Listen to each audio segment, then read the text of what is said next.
ચંદ્રકાંત બક્ષી, હું એમના નામ આગળ સ્વર્ગીય એટલે નથી લગાવતો કે આજે પણ હયાત હોય એવો આપણને એમના લેખ, આર્ટિકલ અને પુસ્તકોના વાંચન કરીએ ને એટલે અનુભૂતિ થાય. સ્પષ્ટ લખવું, સાચું કહેવું અને જે અનુભવ્યું છે અને જે માણ્યું છે એના વિશે લખવું. એના માટે એવું ક્યારેય એમને એવું વિચાર્યું નથી કે બીજાને સારું લાગે ત્યારે લખવું છે. થોડોક સમય એવો આવેલો કે ત્યારે એવું કામ એમને કરેલું, પણ ફરી પાછા એ પોતાની મૂળ અભિવ્યક્તિ તરફ આવી ગયેલા. આપણે આ આખા દિવસના કાર્યક્રમ Gujarat Sahitya Akademi Gandhinagar,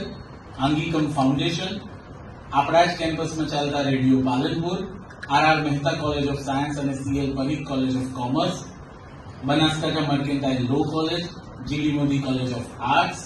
MA Parikh fine arts અને આર્ટ્સ, આ સૌના સહયોગથી આપણે કાર્યક્રમ સહભાગી સંસ્થાઓ તરીકે જોડ્યા છે. એટલે મેક્સિમમ આપણે વિદ્યાર્થીઓ સુધી આ પાલનપુરના અનોખા અને અદના અને સવારના સેશનમાં એ ખરેખર વાસ્તવિક વાતનો મને પણ પરિચય થયો કે પદ્ય અને ગદ્ય વિભાગ સાહિત્યના એક પુસ્તકોની અંદર નવલકથા સાહિત્યકાર લખવાનું કામ કરતા હોય અને બીજી કવિતાઓ અને ગઝલો, તો ગઝલો અને કવિતાઓનો ઉત્તમ પ્રદાન કરી શકે એવા પાલનપુરની અંદર કવિઓ અને શાયરો તો મળ્યા છે, પણ સાહિત્યકારમાં કોઈએ નામ પણ કાઢ્યું છે અને નામના પણ અપાવી છે અને પોતાની જાતને એ નર્મદ, મુનશી અને મેઘાણી પછીના પરિવારમાંથી આવતા એવા વ્યક્તિત્વ તરીકે ઓળખાવતા એવા ચંદ્રકાંત બક્ષી વિશે આજે આખો દિવસ આપણે અલગ અલગ સત્રમાં ચર્ચાઓ કરવા જઈ રહ્યા છીએ.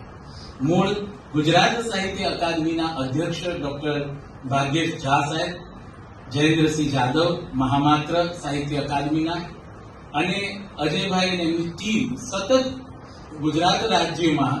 સાહિત્ય થકી, સાહિત્યના કાર્યક્રમ થકી અને માનનીય આપણા ધારાસભ્ય શ્રી અનિકેતભાઈ ઠાકર, કારણ કે એવા સાહિત્યિક ધારાસભ્ય પણ મળવા જરૂરી છે, ભાગ્યેશ ઝા સાહેબ જેવા એવા પ્રેરક વ્યક્તિ મળવા જોઈએ કે જે આવા કાર્યક્રમોને સપોર્ટ કરે અને એનું આયોજન અને પરિકલ્પના આપનારા, અમલમાં મૂકવા માટે આપણને પ્રોત્સાહિત કરનારા જયેન્દ્રસિંહ જાદવ એ મળે અને આવા કાર્યક્રમોને ખેંચી લાવવા માટે આવા ધારાસભ્ય કે જેમને સાહિત્યિક અભિરુચિ પણ છે. આપણી સંસ્થાનો હું વિદ્યાર્થી છું એટલે સતત મારો પ્રયાસ એવો હોય કે પહેલા અહીંયા કાર્યક્રમ થાય. પરીખ સાહેબને જ્યારે મેં નિયામકશ્રીને વાત કરી એટલે એવો ઉત્સાહભેર મને કહ્યું કે સાહિત્યના વિદ્યાર્થી સુધી પહોંચે એવો આ પ્રયાસ છે તો આપણે ચોક્કસથી કરવો જોઈએ. એમને બધી જ વ્યવસ્થાઓ મને કરી આપી. આજે આપણા કાર્યક્રમમાં એ અહીંયા ઉપસ્થિત પણ છે એટલે એમનું હાર્દિક સ્વાગત કરું છું.